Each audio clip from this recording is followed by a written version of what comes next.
जय श्री राम। राधे राधे। कैसे हो आप सब? आई होप आप सब अच्छे होंगे। महाभारत में मायावी हिडिंबा और उसके पुत्र घटोत्कच की 5 रोचक बातें। हिडिंबा राक्षस जाति की मायावी महिला थी। उसके पुत्र का नाम घटोत्कच था। दोनों का ही महाभारत में बहुत ही महत्वपूर्ण कार्य रहा है। आओ जानते हैं दोनों के संबंध में 5 रोचक बातें। पहली, हिडिंबा भीम का विवाह। 5 पांडव लक्षागृह से बचने के बाद एक रात जंगल में सो रहे थे और भीम पहरा दे रहे थे। जिस जंगल में सो रहे थे वह जंगल नरभक्षी राक्षस राज हिडिंबा का था। हिडिंब ने हिडिंबा को जंगल में मानव का शिकार करने के लिए भेजा। हिडिंब जब जंगल में गई तो उससे भीम का पहरा देते हुए देखा और बाकी पांडव अपनी माता कुंती के साथ सो रहे थे। भीम को देखकर हिडिंबा मोहित हो गई और मन ही मन उससे विवाह करने का सोचने लगी। वह वेश बदलकर भीम के समक्ष प्रस्तुत हो गई और तभी वहां हिडिंबा आ धमका। उसने हिडिंबा से कहा कि अकेले ही इस हष्ट-पुष्ट मानव को खाना चाहोगी क्या? हिडिंब ने भीम पर हमला कर दिया। हिडिंबा ने इस हमले में भीम का साथ दिया। फिर भीम और हिडिंब में भयंकर युद्ध हुआ। अंत में हिडिंब मारा गया। हिडिंब के मरने पर कुंती सहित सभी पांडव लोग वहां से प्रस्थान की तैयारी करने लगे। इस पर हिडिंबा पांडवों की माता कुंती के चरणों में गिरकर प्रार्थना करने लगी, हे माता, मैंने आपके पुत्र भीम को अपने पति के रूप में स्वीकार कर लिया है। आप लोग मुझे कृपया करके स्वीकार कर लीजिए। यदि आप लोगों ने मुझे स्वीकार नहीं किया तो मैं भी इसी क्षण अपने प्राणों को त्याग कर दूंगी। कुंती ने युधिष्ठिर की ओर देखा और पूछा, धर्म इस संबंध में क्या कहता है पुत्र? युधिष्ठिर ने कहा कि माते, आपका आदेश ही धर्म है। यह सुनकर कुंती ने हिडिंबा से कहा कि मेरा पुत्र सदैव तुम्हारे साथ नहीं रह सकता।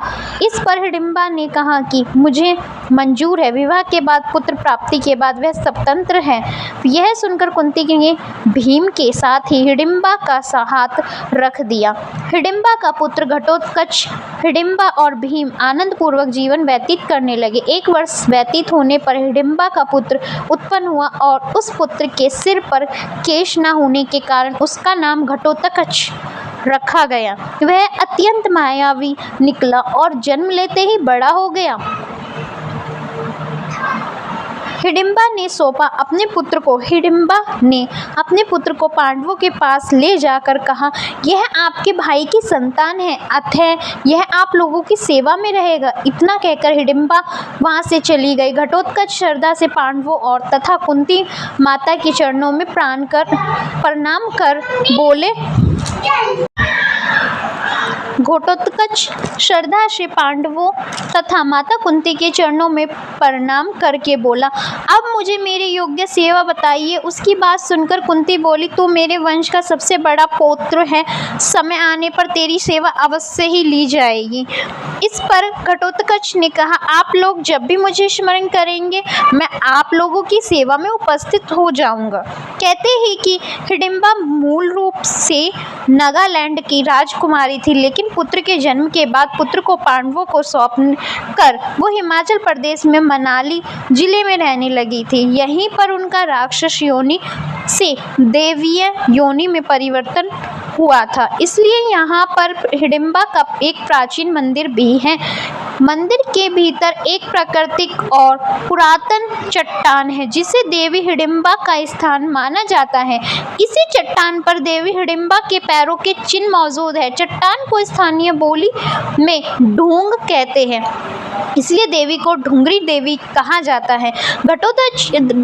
घटोत्कच का पुत्र घटोत्कच के एक पुत्र का नाम बर्बरिक और दूसरे का नाम अंजनपर्वा था। भीम के पुत्र घटोत्कच का विवाह दैत्यराज मूरा की बेटी कामकंटका से हुआ था। इस कामकंटका को भगवान श्री कृष्ण ने वरदान दिया था कि तेरी कोख से एक महावीर पुत्र जन्म लेगा, जिसको योद्धा में कोई परास्त नहीं कर सकेगा।